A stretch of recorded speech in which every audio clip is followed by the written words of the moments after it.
What's going on, everyone? Jeremy here from the Quartering. Sorry about that. I messed up the McDonald's video, uploaded the wrong video. I fixed that, so if you're looking for that, it's the right video now. Looks like some interesting new Elon Musk news calling out Google directly and also laughing hysterically when talking about laying off entitled Twitter employees. Nice little news end cap to the day. If you enjoy my coverage of Elon, or of everything in general, please do consider subscribing, allowing me to earn your subscription today. I really, really appreciate it. Also, side note, my coffee company, coffeebrandcoffee.com, we're having a big sale right now of all the holiday flavors that will not be, this will be your last chance to get them until next year. So the Santa's Helper, the white chocolate cranberry, the peppermint mocha, the eggnog, the spike jack, I'm sold out, and the pumpkin spice, all on sale. Plus, you can save big on your order using promo code The Quartering. So if you want regular coffee or K-Cups or cocoa or tea, today is a great day to stock up and support the channel.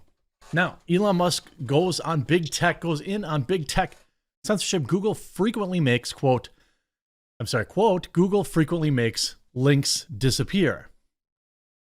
Twitter CEO Elon Musk, in a response to the latest release of the Twitter files, Tuesday that Twitter was far from the only big tech company that engages in online censorship, going as far as to say Google makes links disappear in the search engine. Look, we know this.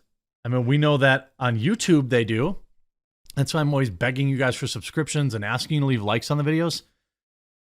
It's always nice to get them, but it's hard to compete against mainstream news sources. So we all have to compete hard and work hard to entertain our audiences and then get them to mobilize and support us when you're in independent commentary.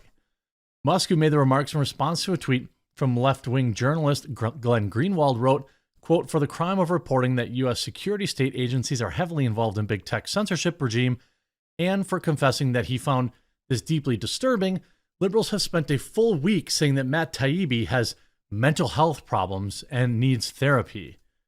Well, I don't think anyone's surprised that that's the reaction. They always do the opposite of what they tell everyone else to do, right? They're so deeply loving and caring that they would mock mental health, even if it were true. I don't know. I doubt it's true. Included in Greenwald's tweet was a screenshot of one journalist Matt Taibbi's Twitter file threads. The government was in constant contact with Twitter, but with not just Twitter, but virtually every major tech firm, Taibbi said. This included Facebook, Microsoft, Verizon, Reddit, and even Pinterest, and many others. Industry players also held regular meetings without government. Musk responded, "Most people don't appreciate the significance of the point Matt was making. Every social media company is engaged in heavy censorship with significant involvement of, and at times explicit direction of, the government. Google frequently makes links disappear, for example." This is why, there's been so many alternatives out there. DuckDuckGo was a popular one until their CEO let the mask slip, so to speak, and was talking about censorship over there. It's just, search engines are getting tough, to rely on. In fact, even YouTube, two of the top 3 search engines on the planet are google.com and youtube.com. Then there's Amazon.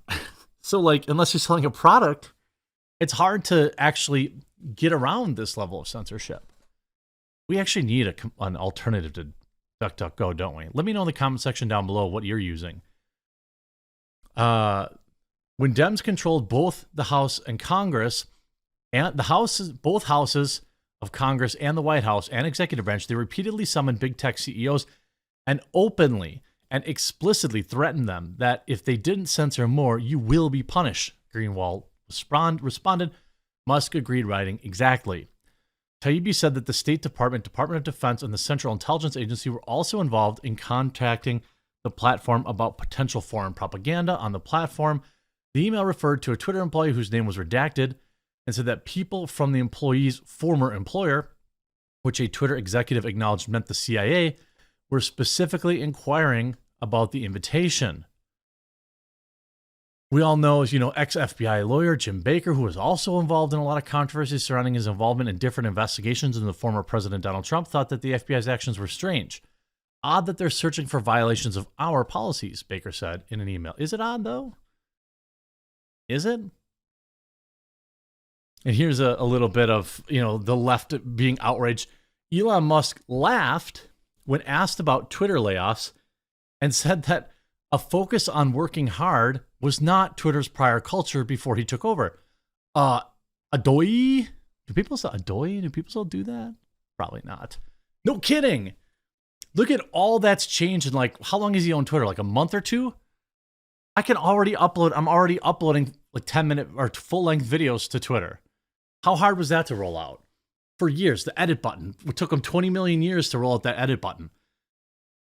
Twitter Blue is, I'm telling you, by this time next year, a big percentage of the Twitter population will have Twitter Blue because he will add more features that people actually want. I think he's kind of scattershotting right now, trying to figure out what will actually get more people to sign up. But at the end of the day, as long as he continues to pour more value into it, he will get more people to sign up for it. Elon Musk has largely depleted Twitter's workforce since buying the company in late October, laughed when he asked about the layoffs on a podcast. Musk appeared on an episode of the All In podcast released Saturday where he spoke about his roller coaster first 2 months at Twitter. Venture capitalist and podcast co-host, isn't a venture capitalist just someone who's rich? It's not really a skill, is it? Anyway, the efficient frontier of employees needed to make Twitter better. Musk laughed before turning to David Sachs, who has served as an advisor and close confidant to the tech mogul since he took over Twitter. I observed part of this where you basically ask the question, who here is critical and who is exceptional, Sachs said. Musk explained his rationale behind deciding who should stay at the company.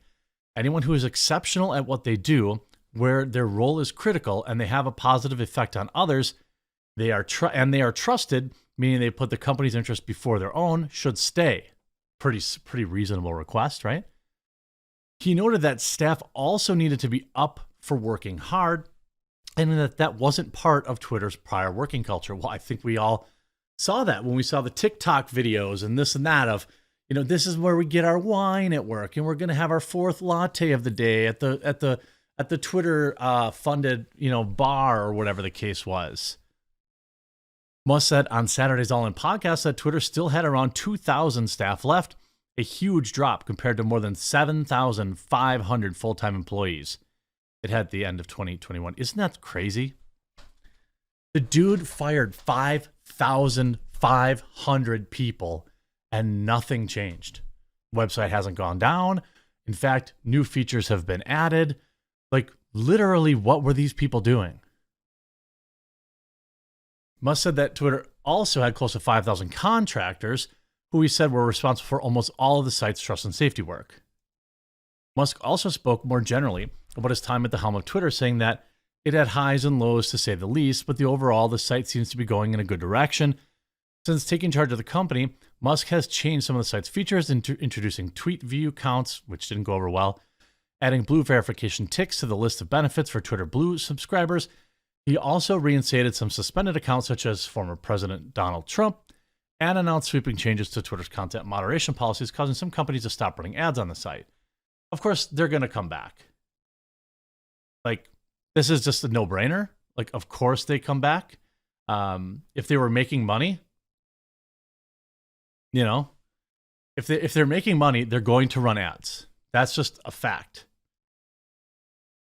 Of course, Twitter's been hit by multiple lawsuits from laid off workers alleging wrongdoing. They're not going to lose any of those lawsuits, of course.